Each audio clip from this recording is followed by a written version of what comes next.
Corruption ఎక్కడి నుంచి మొదలవుతుంది? కరప్షన్ చెరువుల్లో వెళ్ళి పెద్ద ఇన్ఫ్రా ప్రాజెక్ట్ కట్టిన దానికి ఒక పెద్ద నేషనల్ బ్యాంక్ లోన్ ఇచ్చింది సార్ హైదరాబాద్ లిమిట్స్లో. మీరు నేను వెళ్తే వాళ్ళు ఇవ్వరు, ₹1,00,000 అడిగారు. సో ఇప్పుడు దీంట్లో ఒక కాన్సెప్ట్ ఉంది వాసుదేవన్ గారు. మనం నెగోసియేషన్స్లో ఎయిర్లైన్ హైజాక్ చేసినప్పుడు, లేకుంటే ఏదైనా పొటెన్షియల్ హైజాకింగ్ జరిగినప్పుడు, లేకుంటే నెగోసియేషన్స్ చేస్తున్నప్పుడు, స్ట్రైక్ జరుగుతున్న కంపెనీల్లో ఎంప్లాయీస్తో లేబర్ డిపార్ట్మెంట్ కానీ మిగతా వాళ్ళు చర్చ నడిపిస్తుంది చూడాలి మీరు. అదొక స్కిల్. అది వాడు ఇదంటాడు, మీరేమో ఇదంటారు, నడిమిటికి రావాల్సి వస్తుంది ఇద్దరు. How do you do it? దానికి ఒక కాన్సెప్ట్ ఉంది కాల్డ్ గేమ్ థియరీ అని చెప్పి, చాలా ఇంట్రెస్టింగ్. గేమ్ థియరీలో ఏం చేస్తారంటే ఈ సైడ్ వాళ్ళు ఆలోచిస్తారు, వాడేం ఆలోచిస్తున్నాడు, ఓకే, వాడి స్ట్రాటజీ ఏంటి, దాన్ని బట్టి నేను నెగోషియేట్ చేస్తాను. నా స్ట్రాటజీ అని కాదు, వాడి స్ట్రాటజీ ఏంటని, what the other side can do, then I will decide. Other side రాళ్ళు విసురుతారు, అదర్ సైడ్ పార్లమెంట్ మార్చ్ తీస్తారు, అదర్ సైడ్ కాంగ్రెస్ వాళ్ళను ఆప్ని తీసుకొచ్చి గొడవ చేస్తారు, అదర్ సైడ్ ఇన్స్టాగ్రామ్లో వెళ్ళి గొడవ చేస్తారు. నిన్న ఒకరు ఫోన్ చేసి, నా మీడియా ఫ్రెండ్ ఒక ఆయన ఫోన్ చేసి అన్నారు, సురేష్ గారు బీజేపీ చాలా పెద్ద ప్రాబ్లంలో ఉందండి, ఇన్స్టాగ్రామ్లో మొత్తం వాళ్ళే పిల్లలే ఉన్నారు, వాళ్ళు ఫుల్ వీడియోలు ఎక్కిచ్చేస్తున్నారు. నేను ఒకటే మాట అడిగాను, మోదీ గారు వీడియో చూసారా? మోదీ గారు కూడా ఇన్స్టాగ్రామ్లో పెట్టారు. అది కూడా ఇంకోటి చూసారా? మోదీ గారు యూజువలీ ఫుల్ ఫ్లెజ్ దూరదర్శన్ కెమెరాలు తీసుకొచ్చి పెట్టి ఎడిట్ చేసి అన్నీ చేస్తారు, ఈవెన్ మన్ కీ బాత్ చేస్తున్నప్పుడు. మొన్న మోదీ గారు మొబైల్ ఫోన్ పెట్టి తీశారు వీడియో. అవును, అది కూడా మనం కూడా యూజువలీ తప్పు చేస్తుంది, యాంగిల్ ఒకటి ఇట్లా పెడితే కొంచెం మొక్క ఇట్లా అయిపోతుంది మనం. అదే చేశారు ఆయన కూడా. ఈ didn't put a professional setup, okay. అది వైరల్ అయిపోయింది ఆ వీడియో. అది చూసి ఆయన సజెషన్స్ అడిగారు, లక్షల్లో వచ్చినాయి సజెషన్స్.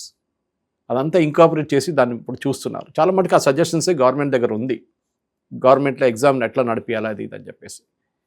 దాని తర్వాత ఆయన థ్యాంక్ యూ అని చెప్పి ఇంకోటి పెట్టి, అది కూడా వైరల్ అయింది, మీరు ఇంత బాగా సజెషన్స్ ఇచ్చారు. అప్పుడు ఇన్స్టాగ్రామ్లో ఎవరు పాపులర్ అండి? ఇన్స్టాగ్రామ్లో చాలామంది, ఒక అమ్మాయి ఇట్లా లారీ ఆపిందంట, అదే ట్రక్ ఆపిందంట, పోలీసు వాళ్ళది బస్సు ఆపినారంట బాంబేలో. తర్వాత చూస్తే అంటే ఆమె ఇన్ఫ్లుయెన్సర్, వ్యూస్ కోసం చేసింది ఆమె. ఆమె ముందున్న వీడియోలు చూస్తే తెలిసిపోతుంది, షీఈ్ ఆల్మోస్ట్ లైక్ మోడలింగ్ అట్లా చేస్తున్న మనిషి.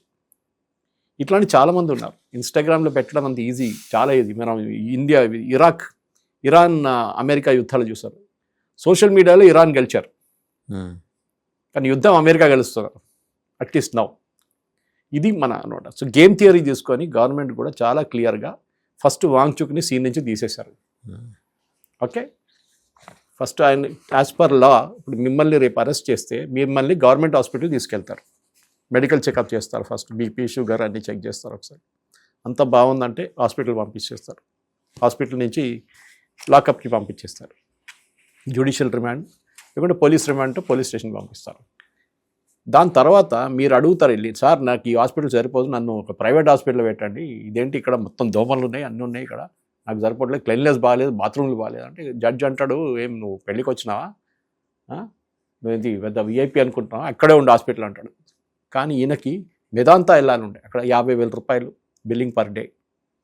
అంగీకరించే ఎవరు బిల్ కట్టారని అడగండి, అదంతా వాళ్ళు స్పాన్సర్స్ ఉన్నారు వాంగ్చుక్ దగ్గర. గవర్నమెంట్ ఏమన్నారు, ఫస్ట్ డే నో అన్నారు, సెకండ్ డే తుషార్ మేహతా గారు వెళ్ళనియండి అంటారు. అక్కడే డీల్ మొదలైంది. ఈయన అక్కడ వెళ్ళినాక ఒక లెటర్ రిలీజ్ చేశారు, దాంట్లో ధర్మేంద్ర ప్రధాన్ రాజీనామా లేదు. అది చూడంగానే ఇక్కడ government may consider Dharmendra Pradhan resignation should step down అన్నాడు. ఫస్ట్ అది కూడా పోయింది సెకండ్ లెటర్లో. ఇక్కడేమో బీపీ పెరిగింది అందరిది, అప్పుడే డీల్ చేసుకున్నారు అది ఇదని. దాన్ని రాహుల్ గాంధీ వెళ్ళి 7 లోక్ కళ్యాణ్ మార్గ్లో ధర్నా చేయగానే అది పొలిటికల్ అయిపోయింది, అక్కడ కూడా పొలిటిక్స్ స్టార్ట్ అయింది. సమాజ్వాదీ పార్టీ వీళ్ళు మన ఆమ్ ఆద్మీ పార్టీ వాళ్ళు ట్వీట్ చేశారు, సంజయ్ సింగ్ ఇదేంటి డ్రామా చేస్తున్నాడు వీడు అది ఇది అని చెప్పి పెద్ద ఇది గొడవ నడిచింది. దాని నడిమిట్లో సమాజ్వాదీ పార్టీ దిగిండు. కాంగ్రెస్ ఎవరు గవర్నమెంట్తో నెగోషియేట్ చేయడానికి మేమేం ఇక్కడ పక్కన కూర్చొని తమాషా చూస్తున్నామని సమాజ్వాదీ పార్టీ కోపం వచ్చింది. ఇప్పుడు గవర్నమెంట్ చూస్తుంది, ఇది ఒక British policy, divide and rule అంటాం. మీరు ఒక ప్రాబ్లం ఉంటే దాన్ని డివైడ్ చేసేస్తే ఈలోక పార్టీ నడిమిట్లో ఒకటి కూర్చుంటాడు, అదే జరుగుతుంది ఇప్పుడు. గవర్నమెంట్కి చాలా క్లియర్గా తెలుసు వీళ్ళ స్ట్రాటజీ ఏముండే, సీజేపీది ఈ పోరాటం ముందుకు తీసుకెళ్ళి కాంప్లికేట్ చేయడానికి ట్రై చేశారు. వీళ్ళు ఒక పొలిటికల్ పార్టీ సెటప్ చేయలేరు, because they are part of Aam Aadmi Party. ఇంకో కొత్త పొలిటికల్ పార్టీ కాదు కదా ఇది. కాదు, కాంగ్రెస్కి చాలా క్లియర్గా తెలుసు. దానికి కాంగ్రెస్ వాళ్ళ వైపు నుంచి ఎన్ఎస్యుఐ కానీ వాళ్ళ యూత్ వింగ్ ఎవ్వరు అక్కడ పార్టిసిపేట్ చేయలేదు. అక్కడ కమ్యూనిస్ట్ వాళ్ళు ఉన్నారు, ఎస్ఎఫ్ఐ ఉన్నారు, ఏఐడిఎస్ఏ ఉన్నారు, డివైఎఫ్ఐ ఉన్నారు, అది కాకుండా ఆమ్ ఆద్మీ పార్టీ వాళ్ళు ఉన్నారు, ఇంతే, ఇంకెవరు లేరు అక్కడ. ఇప్పుడు CJP ఏం చేస్తారు అనుకున్నా, మేము ఎక్స్పాండ్ చేసి మేము పెద్ద చేసి ఆల్ ఇండియా లెవెల్ వెళ్తామని. అది 3 రోజులు నడిచింది. మన దగ్గర కూడా ట్యాంక్ బండ్లో కొంతమంది వెళ్ళి నిలబడతారు ఫోటోల కోసం, వీడియోల కోసం. ఒకసారి ఆ వీడియోడు ఫోటోడు వెళ్ళిపోతే అంతే, ఛాయ్ తాగేసి లేకుంటే జ్యూస్ తాగేసి అందరు ఇంటికి వెళ్ళిపోతారు. ఓకే, ఇప్పుడు గవర్నమెంట్ ఏం చేస్తారు, ప్రెషర్ టాక్టిక్స్ చేస్తున్నారు. First round, second round, third round, fourth, fifth రౌండ్కి వచ్చేదాకా టైర్డ్ అయిపోతారు, అలసిపోతారు. ఏదని చెప్పండి సార్, మేము వెళ్ళిపోతాం ఇంటికి, మాకు కొంచెం రెస్పెక్టబుల్ మమ్మల్ని పంపించండి ఒకసారి అంటారు.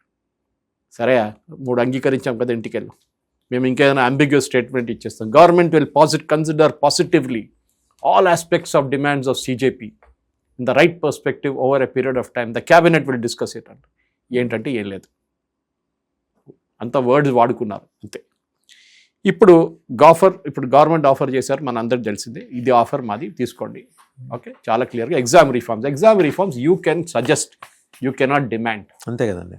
ఎందుకు? దానికి ఎక్స్పర్ట్స్ కమిటీ కూర్చుంటుంది. సుప్రీంకోర్టులో ఉంది కేసు, యూ కెనాట్ డిసైడ్. సుప్రీంకోర్టులో it is a quasi judicial matter.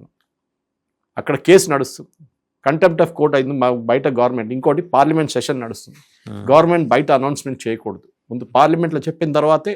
Session నడుస్తున్నప్పుడు పార్లమెంట్లోనే మాట్లాడాలి, స్టేట్స్లో ఏమో అసెంబ్లీలో మాట్లాడాలి. But because parliament is continuously disturb, నిన్న జితేంద్ర సింగ్ గారు స్టేట్మెంట్ ఇచ్చారు, నడ్డా గారు స్టేట్మెంట్ ఇచ్చారు, బికాస్ పార్లమెంట్ నడవట్లేదు. ఇప్పుడు జరుగుతుంది దానికంటే అంటే మనం అర్థం చేసుకోవాల్సి ఈ మార్పులు ఏమొస్తున్నాయి. మోదీ గారు అనౌన్స్ చేశారు మనం that what are the changes coming. Question paper leak అయితే ఏం చట్టాలు మార్చుతున్నారు, దాన్ని ఫైన్లు. ఒకటి ఇండివిజువల్ అఫెన్స్, ఒక ఇండివిజువల్గా చేస్తే క్వశ్చన్ పేపర్ అమ్మడమో లేకుంటే దాన్ని ట్రాన్స్మిట్ చేయడం చేస్తే 10 లక్షల రూపాయలు ఫైన్. దాన్ని ఎక్కువ చేస్తారు, 1 కోటి రూపాయలు చేయొచ్చు. ఇప్పుడు ఆర్గనైజ్ క్రైమ్ అంటే 2-3 కలిసి చేసిన క్రైమ్ని ఒక సర్వీస్ ప్రొవైడర్తో సహా చేస్తే, okay, it can be even a company like WhatsApp, వాళ్ళు దాన్ని ఎనేబుల్ చేస్తే, టెలిగ్రామ్ దానికోసం బ్యాన్ చేశారు, మీకు గుర్తుంటుంది. అవును. ఓకే, వాళ్ళు కన్సిడర్ చేయకపోతే వాళ్ళు సాఫ్ట్వేర్తో డిటెక్ట్ చేసుకోవచ్చు ఈజీగా. అది కాకుండా ఎవరైనా ప్రింటింగ్ ప్రెస్ వీళ్ళు ఉంచుకున్న ప్రింటింగ్ ప్రెస్ చేస్తే వాడు కూడా దీంట్లో వస్తారు. Jail is 10 years and 10 crore fine. Fast track court పెట్టారు, మీకు తెలుసు. మన దగ్గర ఫాస్ట్ ట్రాక్ కోర్టులో ప్రాబ్లం ఏముందంటే వాసుదేవన్ గారు, నిర్భయ కేసులో చూసాం, దిశ కేసులో చూసాం, అక్కడ ఆంధ్రాలో కూడా ఒక కేసు ఉండే మన జగన్మోహన్ రెడ్డి గవర్నమెంట్ ఉన్న టైంలో, ఫాస్ట్ ట్రాక్ ఒకటి. ఆ ఫాస్ట్ ట్రాక్ ఎక్కడ పోయిందో తెలియదు. అంత ఫస్ట్ జడ్జిమెంట్ వచ్చేస్తుంది, 15 రోజుల్లో శిక్షించి వాడికి ఉరి శిక్ష జడ్జిమెంట్ ఇస్తారు. వాడు జైలుకి వెళ్తాడు, అక్కడ వాడు మున్సిఫ్ కోర్టులో పెడతాడు. మున్సిఫ్ కోర్టులో 3 నెలలు తిరుగుతుంది కేసు. దాని తర్వాత అది డిస్ట్రిక్ట్ కోర్టుకి వెళ్తుంది, అక్కడ ఒక 2 సంవత్సరాలు తిరుగుతుంది. దాని తర్వాత వాడు అప్పీల్ చేసి హైకోర్టుకి వెళ్తాడు, అక్కడ ఒక 5 సంవత్సరాలు పడి ఉంటుంది. అక్కడి నుంచి వాడు సుప్రీంకోర్టుకి వెళ్తాడు, అక్కడ 15 సంవత్సరాలు పడి ఉంటుంది. కేసు మర్చిపోతారు. ఇప్పుడు దిశ కేసులో 3 చంపేశారు, ప్రాబ్లం లేదు. నిర్భయ కేసులో ఏం జరిగింది చెప్పండి. ఎంతమందికి పనిష్మెంట్ జరిగింది, ఎక్కడున్నారు వాళ్ళు, ఎవరు తెలియదు. ఎన్నో కేసులు ఉన్నాయి ఫాస్ట్ ట్రాక్ కోర్ట్స్ అంట. ఇవాళ టైమ్స్ ఆఫ్ ఇండియాలో మంచి రిపోర్ట్ వచ్చింది, ఫాస్ట్ ట్రాక్ ఏం ఫాస్ట్ ట్రాక్ అని చెప్పి. Yes, government intention is correct, కానీ జ్యుడిషియరీ అది కాదు కదా. మన దగ్గర జ్యుడిషియరీ ఎట్లున్నారు, ల్యాండ్ గవర్నమెంట్ దగ్గర ఉన్న ల్యాండ్ గుంజుకున్న వాడికి ప్రొటెక్షన్ ఇస్తారు మన దగ్గర. ఆలోచించండి, అట్లాంటి జడ్జెస్ ఉన్నారు మన దగ్గర. గవర్నమెంట్ ల్యాండ్ గుంజుకున్నవానికి ప్రొటెక్షన్ ఇస్తారు మన దగ్గర. చాలా కేసెస్ ఉన్నాయి అట్లాంటి. అండ్ నేను చెప్తున్నాను ఇప్పుడు కూడా, ఇది the biggest problem is our judiciary. Speed కానీ, తారీఖ్ కానీ, justice delayed is justice denied అనేది. డిలేడ్ ఒకటే కాదు, ఇదే మనుషులకి మళ్ళీ బెయిల్ ఇస్తారు కోర్టు. ఇప్పుడు అందరు చూస్తున్నారని చెప్పి ఇవ్వరు. ఒకసారి అటెన్షన్ డైవర్ట్ అయిందనుకోండి, వాడికి బెయిల్. ఏమని అంటాడు, bail is the rule not jail అంటారు, సుప్రీంకోర్టు చెప్పారు. ఇదొకటి. సో కోచింగ్ సెంటర్స్ మీద నిఘా, ఇది ఐఎమ్ రియలీ ఫర్ ఇట్. నేను ఎప్పటి నుంచి ఆర్గ్యూ చేస్తున్నాను, ఈ కోచింగ్ సెంటర్స్ మీద గవర్నమెంట్కి అబ్సల్యూట్ కంట్రోల్ ఉండాలి. ఈసారి లీక్ జరిగిన ఒక ప్లేసు లాతూర్, ఉస్మానాబాద్ దగ్గర, అక్కడ పెద్ద కోచింగ్ మాఫియా ఉంది ఒకటి. ఈ ఇయర్ అక్కడ అడ్మిషన్స్ 10% తగ్గిపోయింది. ఓకే, ఎందుకంటే అక్కడ ఉన్న వాళ్ళు అందరిని వేసుకున్నారు పోలీసులు ఆ రేడ్లో, ఆ ఎగ్జామ్లో. ఎందుకంటే కోచింగ్ సెంటర్స్ ఏం చేస్తారు వాద్యం, మీకు కూడా తెలిసిందే. మన పిల్లలు చదువుకుంటున్నప్పుడు అందరూ, మన దగ్గర కొన్ని స్లేవ్ షాప్స్ ఉంది, పేర్లు తీసుకొని నేను, వాళ్ళు పేపర్లో ఫుల్ పేజ్ యాడ్లు ఇస్తారు. మాది ఫస్ట్ ర్యాంక్ నుంచి 800th ర్యాంక్ దాకా మా రేక్ వచ్చింది. మళ్ళీ ఇంకో పేపర్లో చూస్తే ఇంకోటి వేస్తాడు, లేదు మాది కూడా 1 నుంచి 8 ఇన్స్టిట్యూట్స్ మారతాయి, ఫోటోలు అవే ఉంటాయి. వీళ్ళు ఏం చేస్తారు?